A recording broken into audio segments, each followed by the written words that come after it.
Falta dinheiro para as universidades federais? Muita ciência, é ciência pra caralho.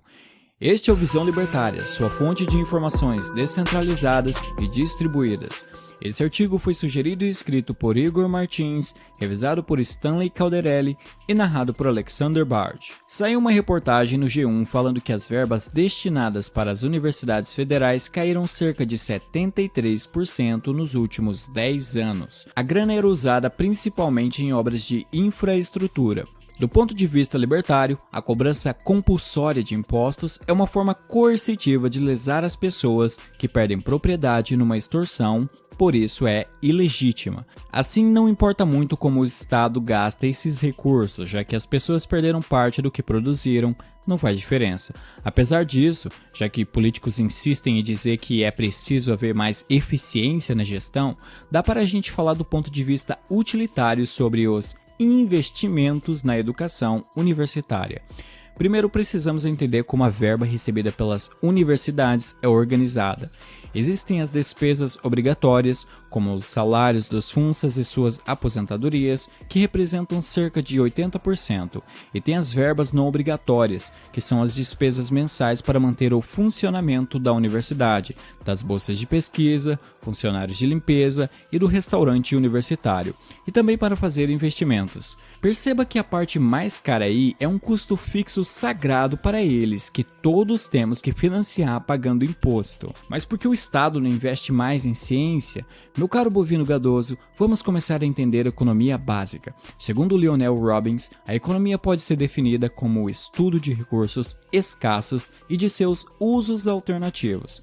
E o economista Thomas Sowell cita o próprio Jardim do Éden como um exemplo de sistema que não pode ser considerado economia, pois não há sentido em economizar algo se tudo disponível é ilimitado. O que importa é que, no mundo real, os recursos são sim escassos, limitados, finitos e têm sua raridade aumentada conforme vão sendo consumidos. Não tem para todo mundo a mesma coisa ao mesmo tempo. Tem coisas que são consumíveis e coisas que são ocupáveis momentaneamente. Entretanto, com exceção das ideias, é impossível o Estado ou qualquer um ter recursos infinitos. Se os financiadores obrigatórios da máfia, nós, têm recursos finitos.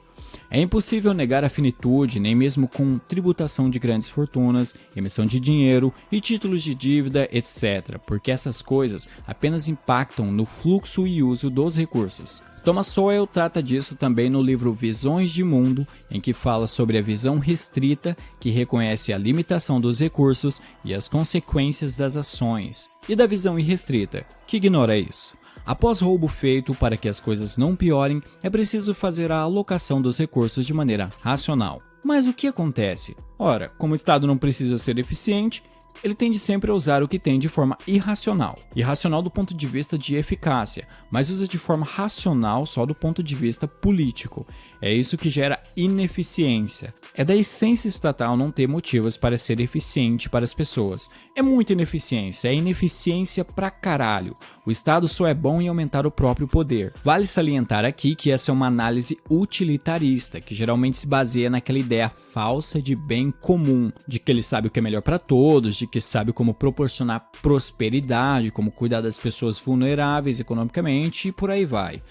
Do ponto de vista ético, mesmo que o Estado conseguisse atuar sem interferir na vida comercial das pessoas, ele ainda interfere ao obrigar a seguir um único ordenamento jurídico e ao ser sustentado pela obrigação que todos têm de pagar impostos por extorsão.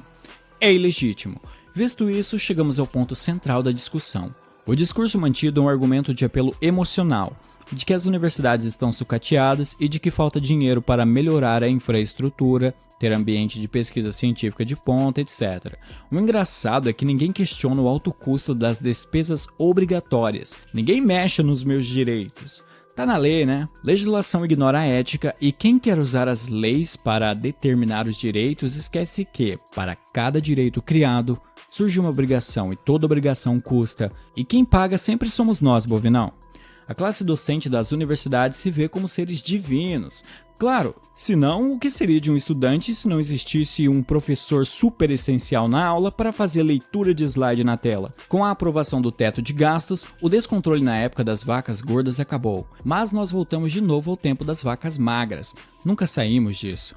Quando é necessário reduzir a verba, é óbvio que por esse sistema o corte será nos investimentos. Afinal, os outros gastos são obrigatórios e nem as despesas recorrentes serão cortadas, porque a universidade não pode fechar as portas. Ah, mas e a pesquisa de ponta? E a vacina bananiense contra o vírus do Partido Comunista Chinês, como fica? Aqui a grana toda tirada de todo mundo, menos dos funcionários públicos, é gasta com obrigatoriedades. Ninguém larga esse osso, gastas com tantos absurdos que governos julgam essenciais com troca de favores, ativismo, militância, proselitismo e tem gente que vem defender coisas como programa de renda mínima, serviços grátis, etc.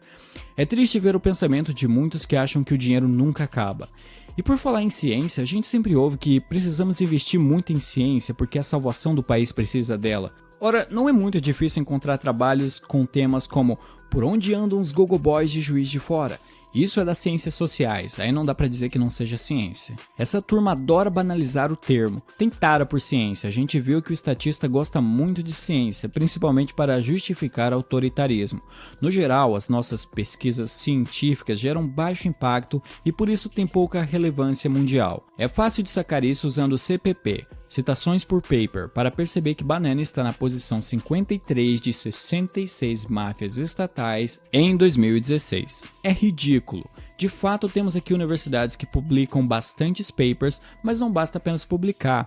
A explicação para isso vem do nosso modelo de se fazer pesquisa, que não privilegia a qualidade dos estudos científicos. Mesmo assim, temos bons professores e sérios profissionais que fazem pesquisa importantes. É inegável, por exemplo, a qualidade do Instituto Nacional de Matemática Pura e Aplicada, IMPA, em que um pesquisador brasileiro recebeu a medalha Fields, que é equivalente a um prêmio Nobel em matemática.